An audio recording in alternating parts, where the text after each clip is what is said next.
to people. All right. I'm going to throw a couple punches. All right, okay. All right. So there's really no logic why I should be here, okay? There's no logic. It's the grace of God. And the only reason I can explain is that God saw me. And I want you to know today that God sees you. God sees you. And let's make sure this is on here. Here we go. So in John chapter 1, verse 48, it says, Nathanael said to him, he's talking to Jesus, "How do you know me? We've never spoken. How do you know me?" Jesus answered him, "Before Philip called you, when you were under the fig tree, I saw you." Never had a conversation, yet God saw him. And throughout the entire Bible, God is able to see people for who they were meant to be. Not for where they are, but for who they were meant to be. And amen for that, right? God can see things that no one else can. We get so distracted by so many things when we look at a person or an individual or a situation, right? There's so many aspects of the physical world that just distract us from being able to see somebody truly. And indeed, I think it's only God that can ever see anyone truly. And throughout the entire Bible, this is what God does. He just sees people for who they were meant to be, while Gideon is hiding. Gideon is hiding, and God says he's a mighty warrior. Moses, in his misguided self-righteousness, kills an Egyptian, right? Trying to free his people before God's timing and all of that. You know, he was rash, and God says, "You're going to be a leader." Not only that, but Moses was like, "I can't even speak right." Basically, he says, "I have stuttering lips," and he's like, "I can't lead people." Because to lead people, you got to talk, right? and God's like, "No, you're going to lead all of these people out of Egypt." Abraham, he had his issues, you know, and he was pretty deceitful in a few moments there. But he became the forerunner of faith. Even in his older age, God says to him, your descendants are going to be blessed. You know, he was like about 75 years old. And so God, right, what does this tell us? God has always been a God that sees beyond what maybe we even see sometimes in ourselves. And sees beyond what the world even can communicate to us so many times as it tries to beat down our self-esteem and who we are. You know, Jesus was like this too. Jesus saw the heart. You know, when the world is lifting up the rich man who was giving to the temple out of his abundance, Jesus is like, you see that widow with the 2 pennies? That's the one. It's not the one you guys are all looking at. It's the widow with the 2 pennies.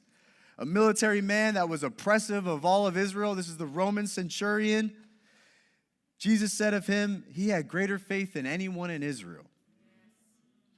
You know, the woman that anointed Jesus' feet would have been viewed as incredibly wasteful. But Jesus said, "No, she's the one. I see her." The Samaritan the Samaritans were marginalized by the community. He was the one that was actually a neighbor and not the Levite or the priest to the man on the side of the road. Jesus was always, and God has always been able to see beyond what the physical demonstrates, sees through to the heart. And it's the same for David. And we're going to read this passage in 1 Samuel 16, 6 through 12. And it would have said he was a simple shepherd. And that's who David was. And so God is looking to anoint, a little context, God is looking to anoint the next king of Israel. So God is going to anoint the next king of Israel, and he's going to do it through his prophet Samuel. All right? And so let's read this passage of how David comes to be anointed. In verse 6, it says, "When they arrived, Samuel saw Eliab and thought, 'Surely the Lord's anointed stands here before the Lord.'"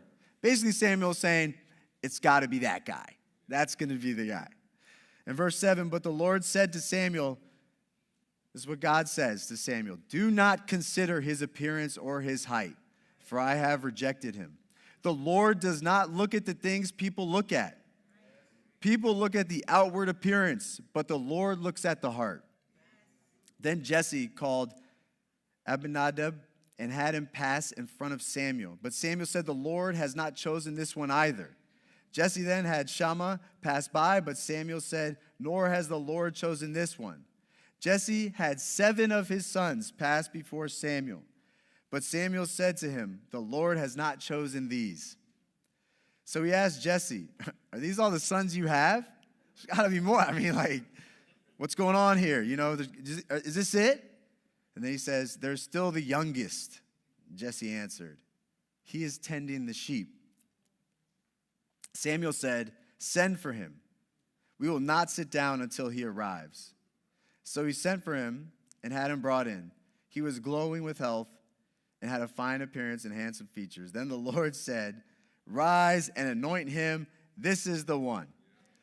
So let's break this down a little bit. David wasn't even invited to the potential anointing situation. They didn't even think to call him in. They were like, definitely not you. It might be these other 7, but you, no. Like, just go. It's not even worth your time, all right? So that's the situation that David comes into. They didn't even bother calling him in. And even Samuel, a prophet of God, when he arrived and saw the first one of these sons, which was probably the oldest, surely that's the one. Even a prophet of God was like, yes, that's got to be the one. And I don't know if you guys remember this, and this is why I think a lot of this is significant, is you remember who the king was at the time that David was about to replace? It's King Saul. And I don't know if you remember this, when King Saul was anointed prior, one of the main things that was said about him, one of the main things that was said about Saul was that he was a head taller than anyone else.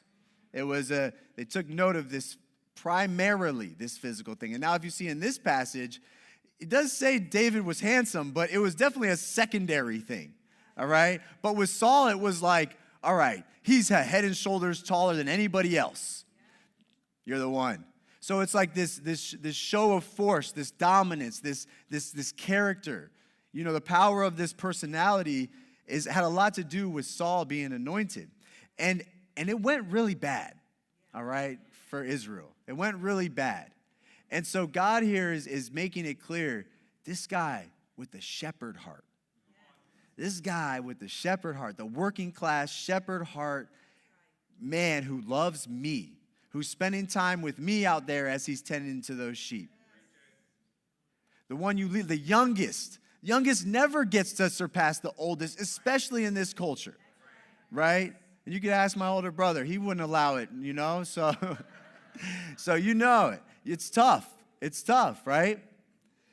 You know, there's always older brothers, younger brothers. There's always been like that psychological, you can't surpass me, you know? Yeah, my brother, he'll try, though. He'll try to wrestle me and stuff like that. But never win except one time. Sorry, except one time. One time you did, yeah.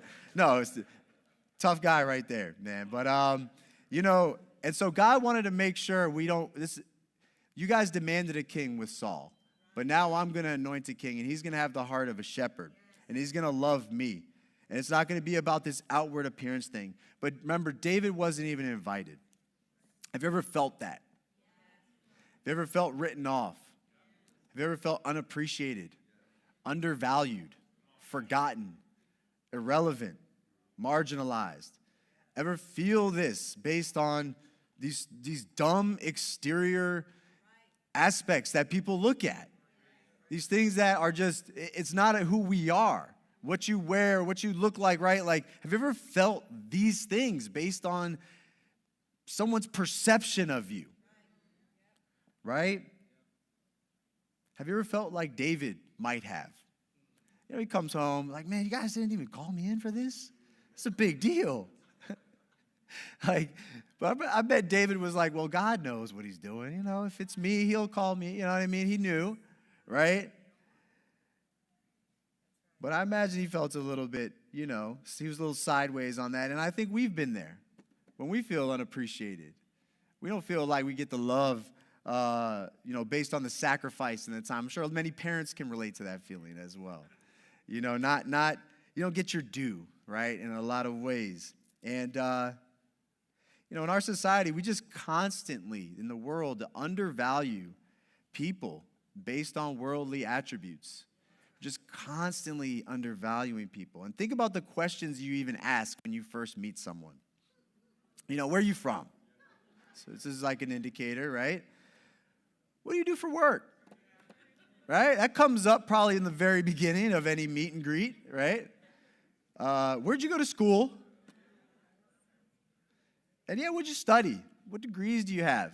Right? These are, it says, imagine going to a conversation like, how's your integrity going today? Right? Hey, how's your prayer life? Like first part of meeting. But I think a lot of it is, hey, we've been hardwired to look for certain markers and counterpoints in each other to help us feel like, are you somebody I should love and respect right now?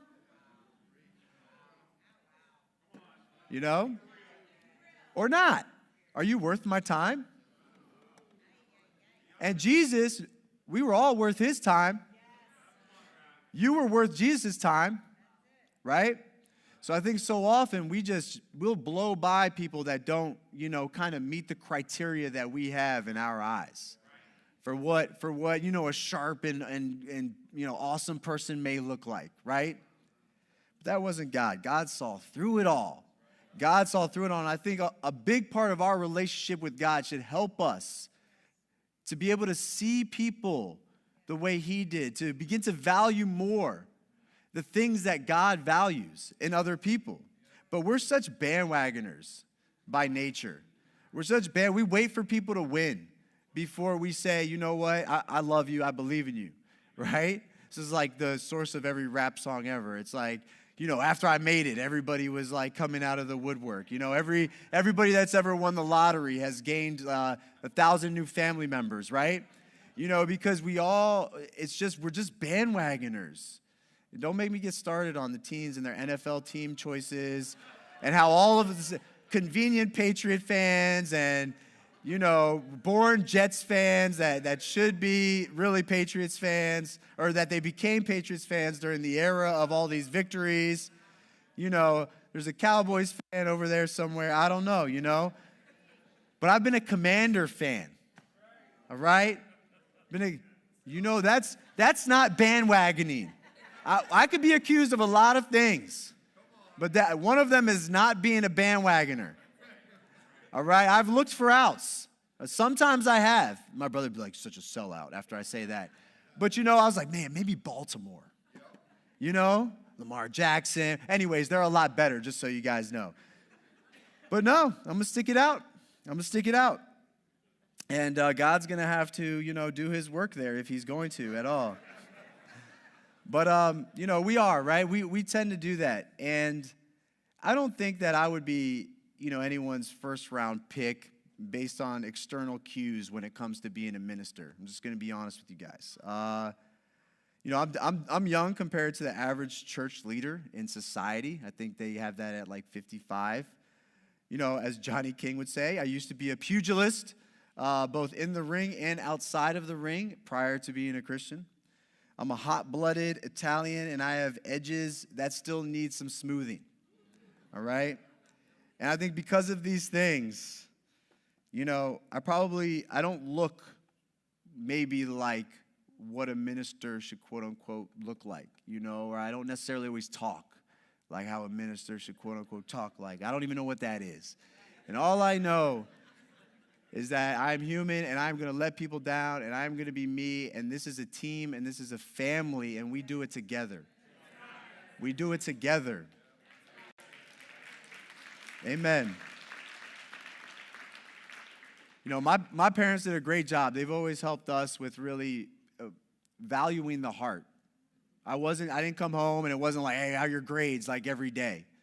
Even if I lost a wrestling match or lost a game, it wasn't like, oh my gosh, you didn't see that slant route, you didn't see that guy running wide open right after. Like, it wasn't that every time, And a lot of it had to do with, if they saw entitlement in us, they'd be like, what, you think you or have a right to be mad that you didn't just get like celebrated in front of everybody. Like they really helped us to understand. They weren't mean about it, but the message was clear that, you're not better than anybody else. You're not. You're not. And I'm really grateful for that lesson. I'm grateful. I'm grateful for my parents instilling that in us. However, and so they emphasize the heart. But what I learned, that many of us learn, is that the world does not emphasize those things. And they will try to chew you up and spit you out when they see kindness and love, and when they see all the things that God is looking at, the world tries to beat out of you, right? And so I ended up, like many of us, kind of biting the deceitful fruit of, all right, I'm going to trade in the heart. I'm going to trade in love. I'm going to trade in kindness. I'm going to trade in anything that looks or appears soft. I'm going to be the toughest, and I'm not going to be gentle. I'm going to be aggressive. I'm not going to have integrity. I'm going to start being deceitful because it seems like those that are lying are getting ahead. I'm not going to focus on wisdom. I'm going to be reckless. I'm going to be reckless. No one's going to mess with me. No one is. I would rather be feared over being loved. And as you guys might imagine, that led me to a dark place in my life. But for some reason, God never stopped seeing more in me. God never stopped seeing more in me. And I don't know why. To this day, God did not give up on me. I don't know why. I don't know why my parents didn't. I don't know why God did not give up on me. And oftentimes I don't know why you guys don't give up on me. But God saw something in me, and God sees something in you. Even at your worst, God sees something in you that's special. God does not look at the outward appearance. God looks at the heart. Romans 4:17 says, as it is written, I have made you a father of many nations. He is our father in the sight of God, in whom he believed. The God who gives life to the dead and calls into being things that were not. If you think about where you were when you really started following God, right? There's scriptures that talk about this. A lot of us weren't influential. A lot of us weren't the wisest. Yet God saw something in us. God calls into being things that are not. God is calling you to be the person you were always created to be, no matter where you are now. And no matter how young or how old you are now, it isn't too early and it's never too late. You can't give in. God believes in you. God believes in you. You can't give in. Are you willing to put your faith in God and trust in his process for your life? We see this with Peter. He was unschooled, ordinary, yet at his worst, God says, and on this rock I will build my church. Like at his worst. This was before he denied Jesus. Jesus knew he would deny him 3 times, and he says, you're a rock. He saw something in Peter. He saw something in him where everybody was like, this is just a fisherman. What? No one would pick him to be the next synagogue leader at the time, right? They say, stay away, you're unclean. Like, wash your hands from the fish grease or whatever, And yet, Jesus says, you're going to be you're going to lead the beginning of the entire church, right? That was the first century, so it was the beginning of it all. That was who Peter was. I'm going to blow past that. But God sees value where we don't, simply because he's able to many degrees ignore the physical and see the spiritual. And God's going to take you on a journey when he calls you. Oftentimes that journey is not going to be easy. Answering God's call will come with challenges. Oftentimes comes with a wilderness experience as well. And if you ever think it's going to be easy, you have another thing coming. It wasn't easy for Peter. It wasn't easy for David. Yes, David got anointed, but if you follow what happened after that, it was not easy. Yes, Jesus told Peter, on this rock I'll build my church, but you follow Peter from that point on, was not easy.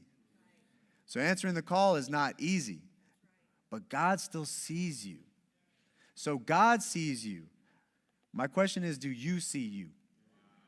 Do you see you the way God sees you? Have you aligned your vision for you with the way God sees you? And it's only in our relationship with God, it's only through looking into God, like into this incredible mirror that is the Bible, and into this awesome and majestic God, that you'll be able to see yourself clearly. That you'll be able to see yourself the way God sees you.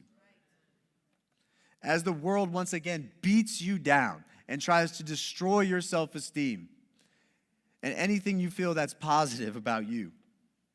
In John 15, 16 through 17, it says, "You did not choose me, but I chose you and appointed you so that you might go and bear fruit, fruit that will last. So that whatever you ask in my name, the Father will give you. This is my command, love each other." Jesus came and he's like, I chose you. I chose you for a purpose. I set you apart for a reason. To bear fruit, fruit that will last, everlasting, eternal fruit. That's a legacy. That's leaving your mark on this earth before we leave. And Jesus is like, you guys got this.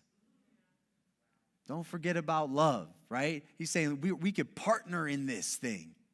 You changing the world. You leaving this legacy. You, right, having fruit that will last forever. Let's partner and do it.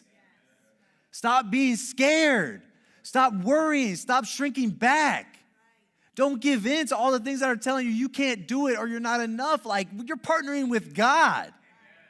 God's like, you're partnering with me. And you're scared of that? And you're worried about that? Come on. God's like, do you really know who I am? I created this. I created this. What do you have to fear when we partner together? Do you trust God's belief in you? Amen. To a greater degree than you trust the doubt in you. Do you trust God over you? Do you believe that God knows you better than you know you? Do you believe that? Do you believe God knows you better than you know you?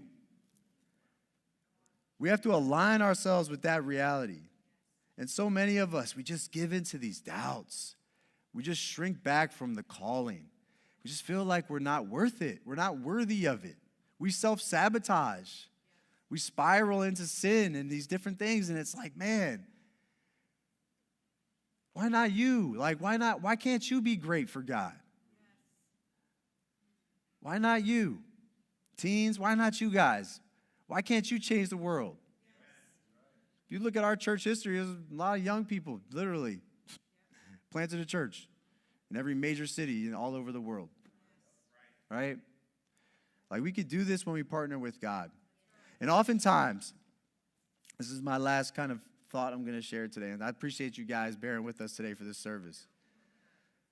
Oftentimes, when we're in the wilderness of doubt, loneliness, confusion, pain, grief, when we're there, sometimes we do need some reminders, and God sends us people and prophets to help us see ourselves the way he does again. And in 1 Samuel 23, 14 through 17, this is one of the more awesome friendships in the whole Bible. It's Jonathan and David, two awesome warriors, men of God. In 1 Samuel 23, 14 through 17, it says, David stayed in the wilderness strongholds. I told you it wasn't easy for him. And in the hills of the desert of Ziph. Day after day, Saul, the king, searched for him, but God did not give David into his hands. While David was at Horesh in the desert of Ziph, he learned that Saul had come out to take his life. And Saul's son, Jonathan, went to David at Horesh and helped him find strength in God. Don't be afraid, he said. My father Saul will not lay a hand on you. You will be king over Israel, and I will be second to you. Even my father Saul knows this. This is awesome. There's so many things here. You know, David, it wasn't easy after he was anointed, right? He was literally running for his life and living in caves. Like, that was his, ceremony. We just had this awesome ceremony today. David's ceremony was like, all right, now go and run to a cave and hang out there for a while. All right? Congratulations, you made it. Like, here's a cave. You know, that was, man, I don't have COVID, I promise. All right. You know, and then the son of the man who was looking to take his life goes and helps him find strength in God and reminds him of the promise and says, don't worry, you're going to be king. Not because I'm saying so, but because God said so. So what he's doing is he's pointing him back to the promise of God. He's pointing him back to the fact, you know, you were anointed by God. So if you think my father is going to successfully kill you, come on, bro. Faith. Faith in the promise. Faith in the promise. You know, our first prophets that remind us how special we are to God are our parents. You know, they believe in us and how special we are long before anyone else does. And even when no one else does. Our parents help us to see something more. They help us to connect with the reality that there is a God that sees us beyond our imperfections. Right? As many times as my 3-year-old son can drive me nuts and make a ton of mistakes. And yes, I'll correct him. And yeah, I might have to discipline him or whatever the case may be.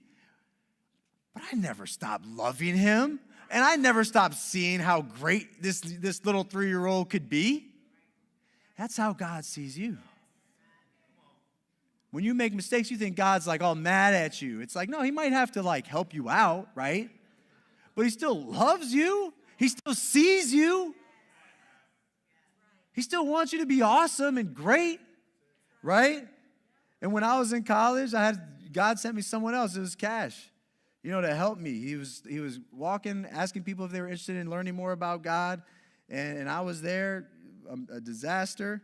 And I was like, yeah. And Cash, you know, he believed in me. He saw something in me.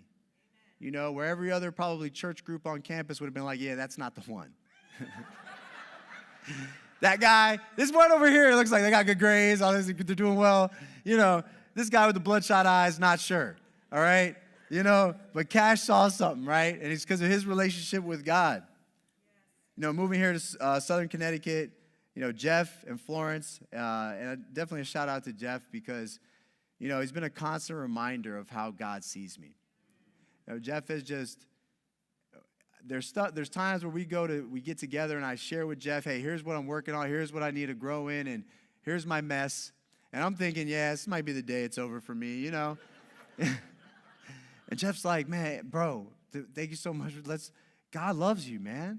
Like he's just constantly reminding me that the way I'm seeing myself does not jive with the way God sees me. And for the last 10 years, you know, my wife has been a constant reminder. My wife has been a constant reminder to a very flawed man that God sees something in me. My wife thinks I'm Superman, and I have no idea why. She really thinks I'm special, even when I'm not acting like it. And I could just tell, and you know what? It makes me want to live up to that. You know, it does. And if you've forgotten, let me remind you today, you are special. You're meant to be Superman and Superwoman, but you need to partner with God. You need other people. You need reminders.